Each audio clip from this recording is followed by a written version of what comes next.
اکنون میگذاریم به هفتم عالمی که ابو تکفیری این را تکفیر میکرد. این کی است؟ محمد ابن عبدالوهاب که سال 1206 هجری وفات کردگی است.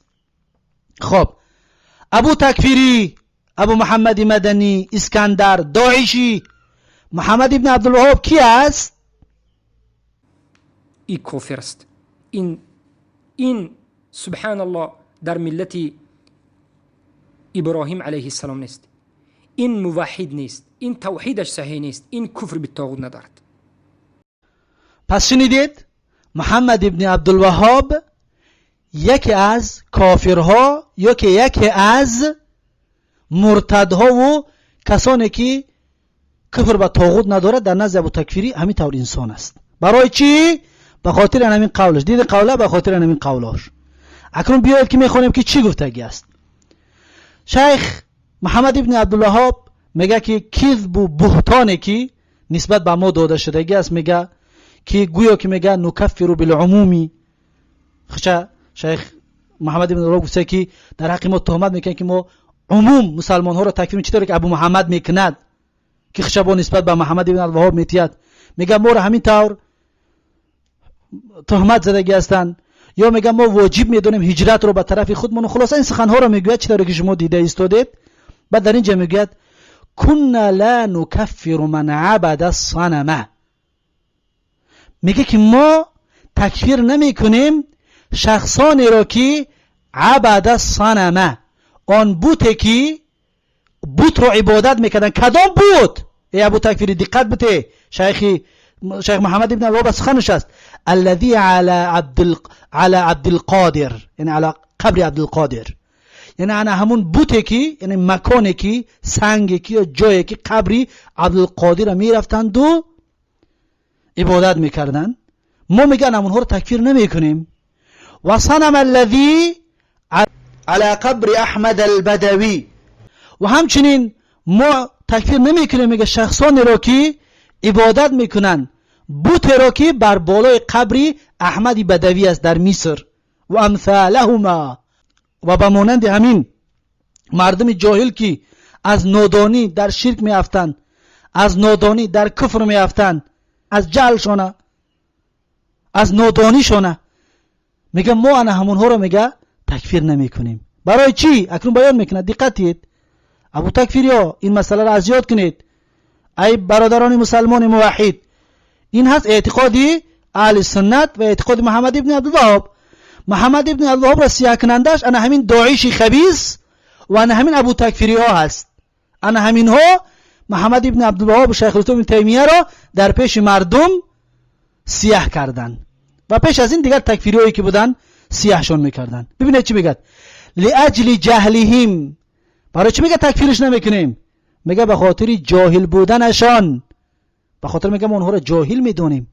ای ابو تکفیری ببین چی میگه محمد ابن عبدالوهاب. میگه بوته که در بالای قبر عبدالقادر است و بوته که در بالای قبر احمد بدوی است و به مانند همین مردمی که میرود یک بالای قبر نمیگد از اون طلب میکنن از جهل و نادانیشونه، میگه به خاطر جهلشون میگه ما اونها را تکفیر نمیکنیم، کافرشون نمیگیم، مشرکشون نمیگیم. و عدم من ینبههم، و به خاطر آنه که شخصی نیست که اونها را بیان بکند. پس شما ابو تکفیری ها تاجیکستان در کاری کردید که تمام موحدها را حالشون تنگ کردید، به محبس بردید شد. و شما ابو تکفیری ها سبب شدید که در تاجیکستان تمامی طالب علم های دعوتگرانی به سوی قرآن و سنت را محبسی کردید، سیاه کردید. ای خبیث ها. و عدم من ینبههم، میگه به خاطر شخصانی نیستن که اون مردم رو از این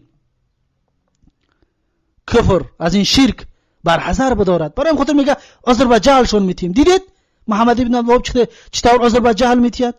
میگه فکیف نکفروا. ببینید چی میگه فکیف نکفر من لم یشرک بالله. چطور میگه ما تکفیر میکنیم شخصی را که شرک به الله نیاورده است اذا لم یهاجر الینا، وقتی که به طرف ما میگه هجرت نکرد. دیدید یعنی شیخ چطور که در بالا گفتیم که بعضی تهمت کردن که شیخ محمد ابن الله گفته است که کسی که به طرف ما هجرت نکند پس او را ما حکم به کفر میکنیم، همون را رد کرده ایستاده است که نه.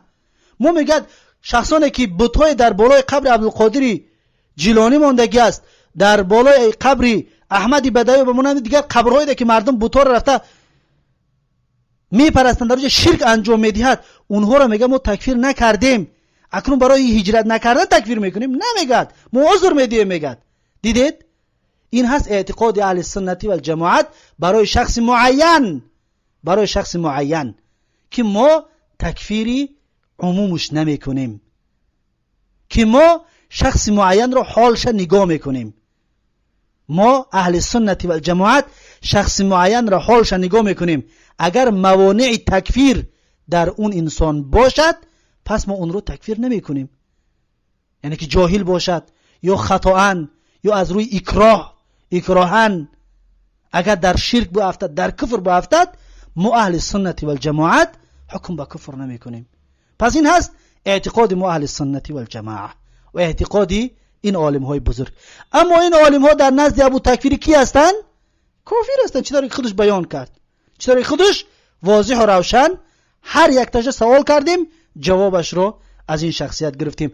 از کجا جواب رو گرفتیم؟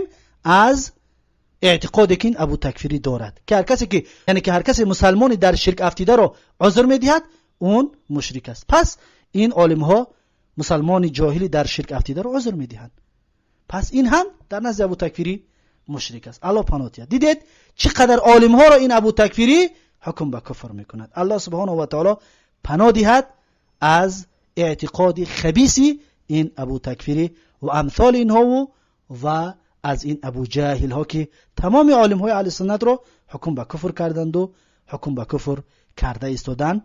و همون 4 یا 7 ابو تکفیری هایی که دارن که فضل و بزرگی الله قط امروز هم در اونها در محبس هستن، آزاد نیستن، الله سبحانه و تعالی اول اصلاحشان کند و پس آزادشان بکند.